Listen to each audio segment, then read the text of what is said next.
Everybody, this is Perch, and this is an interesting question because I think I'm going to get a lot of cool answers here. I got this question, but I really think the short answer is it depends on you. It depends on the reader. I think there's a lot of different opinions on this subject, and there's not a one right answer. It's going to depend on what you think. You're the reader, you're the customer, you're the buyer, you're the person, paying the cash for the comic. So ultimately, this is for you to determine. But the question that I got was basically, what should be a flagship book for a company? And it's for Marvel, DC, but also for indies. And I'm going to spend more of my time in this video talking about the indies because actually it's a more tricky question for an indie, I think.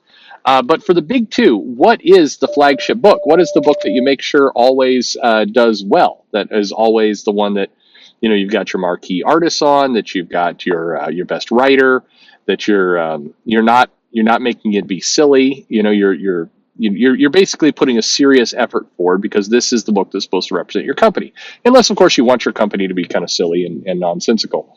And I think my answer is this, but again, your mileage may vary. And the reality is to this question, like I said, is the flagship book for a publisher is whatever book you want. It's whatever book you read first. That's the flagship book.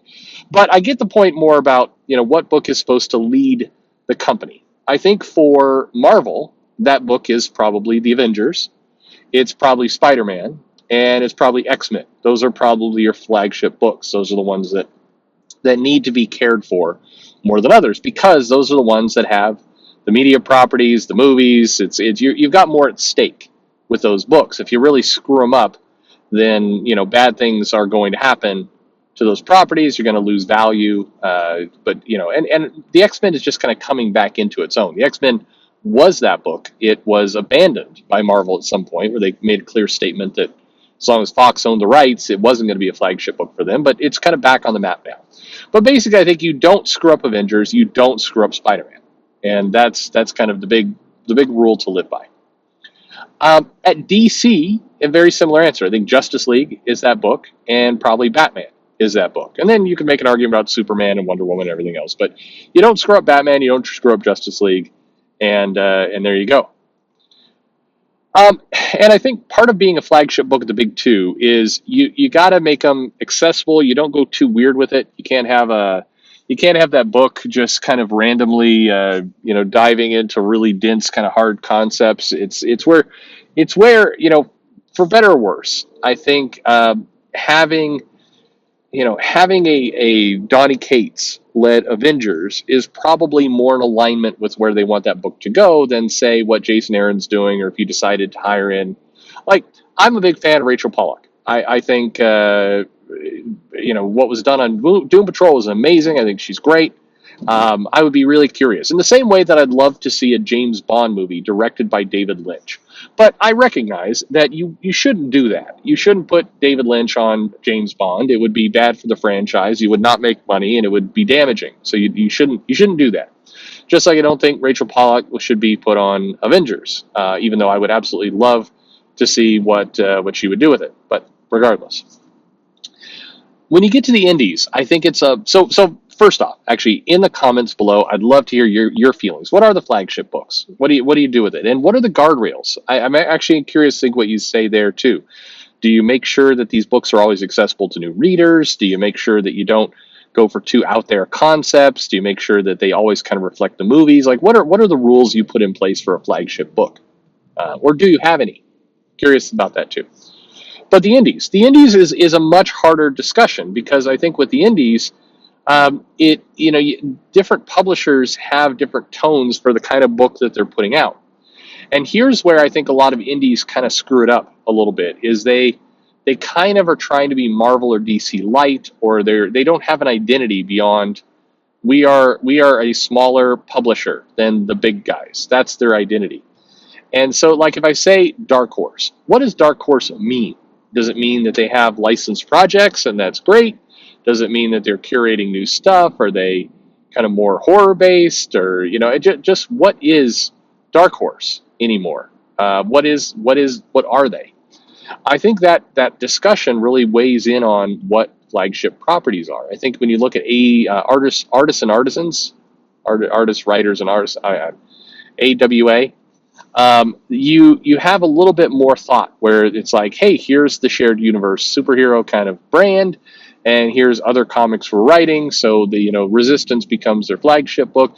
That they kind of have it a little bit more worked out. But if I go to Boom, Bolt, Mad Cave, these kinds of companies, what are they? I don't think it's enough to say we're kind of an indie, comic publisher for ideas. They need to have a little bit more of an identity than that to really put them on the map. I think it would work if there were a couple, but you basically have, kind of the effect of a couple major studios, your Marvel and your DC, and then maybe kind of Image fits in there, sort of. And then the indies become, Arthouse studios. And there's nothing wrong with a few of those, but it's, Arthouse studios are meant to be what?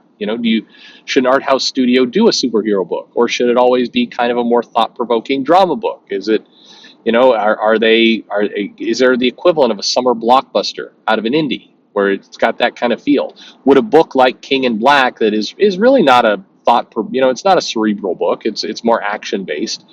Would a company like Mad Cave, should they do that book, or should they stick to kind of more more thought? What version of the M. Night Shyamalan career are you in? Are you in Unbreakable or Signs, or are you doing kind of more of his smaller stuff? Is pretty much Valiant is doing The Happening. I think that's where they're at in the Shyamalan career arc.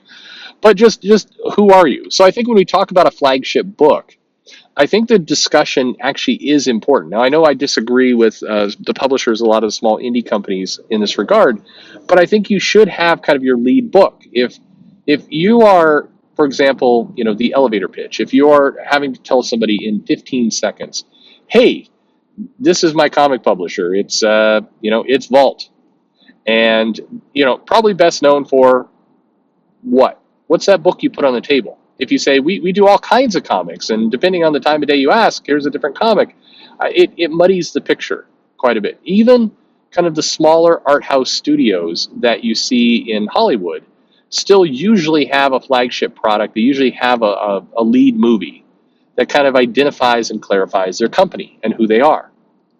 And I think with comics, that would be a really smart way to get a leg up. If you are Dynamite, you're like, we do Vampirella. That we do other things too, plenty of other things, but we've got Vampirella. If you're Archie, you're like, we've got Archie. You wouldn't say, hey, we're Archie and we have lots of comics. I mean, no one is bigger than the other. You can't identify us by anything. It's like, no, you're Archie. That's your flagship book. If you're Vault, if you're Boom, if you're Mad Cave, if you're Udon, if you're Dark Horse, if you're Valiant, what's your book? What's your lead? What's the one that kind of represents your company and makes you who you are? I think it's important to have that. I think that if you're a small company, it gets easier to do your marketing, it gets easier to kind of circle the wagons around what kind of customer you're going to attract. And I think it gets to genre. If you're Mad Cave, maybe you say, hey, we do science fiction and we do a little bit of horror and we do kind of some fantasy-ish kind of. I don't know. What are you? I think you should have an easy answer to that question. Now, it doesn't mean that's everything you do. It doesn't need to be everything you do. If you're Image, I think you can say, we've got some superhero books. We got our Spawn. We got our Savage Dragon. It's funny how the sales of those, by the way, Spawn had a huge shot in the arm of sales, of getting like over 100,000 copies sold for a while. It's dipped back down now, but still very, very strong. And I didn't realize, it had not dawned on me that Savage Dragon was selling like sub 5,000 issues. I mean, it puts it kind of in perspective. I know a lot of people are like, oh, it's gross how the Savage Dragon's like blasting his wife across the room with his penis, and that's not exaggeration, by the way. That was in the most recent issue. But I mean, it's selling to like, I don't know, the numbers are like 4,000 people. Like, I mean, who cares in that regard? And when I say who cares, I mean, I'm sure those are 4,000 very happy customers, but we don't need to make a big deal out of whether this comic's appropriate for children or not, because let's face it, children are not getting this comic. Nobody's seeing this comic. That's not meant to be shade, although I'm sure. I'm sure it is. But I think that this whole topic it was a great question. So first of all, thank you very much for sending it in. I really appreciate it. Got me thinking a lot about how all this goes down and what is a flagship book anymore, and is it important? I think it's very important. But like I said, I think a lot of the publishers have kind of tricked themselves or convinced themselves into like that's not how the publishing business works. That's we're just going to commission some books and we're going to put them out, and then some will stay in print and some won't, and we'll just kind of trundle along day by day. And I think it's brand building. So I think it's an important topic. So I'm now very curious. Lots of questions for you, the listener. I hope people engage with this. I know this isn't the kind of spicy topic that gets tons of views, but I think it's a really interesting one, and maybe it's one of those keys to kind of the indie comic market where it needs to go. By the way, same thing's true with crowdfunding. If you're Richard Meyer, what's your signature book? Is it Jawbreakers? I think that's one that did the best for him financially. But what is your signature book? You're doing lots of other things, but what are you leading with? I think if you're thinking about moving to a brand or some kind of entity, I think that's key, that you have that very clear in your mind, even as you do other stuff. But let me know what you think in the comments below, what your answer to this question is. Like and subscribe. Follow me on social media. Send me an email. Let me know your ideas. And who knows, maybe some of the publishers will show up here in the comments and you'll help them out. That could be cool too. Thanks for listening.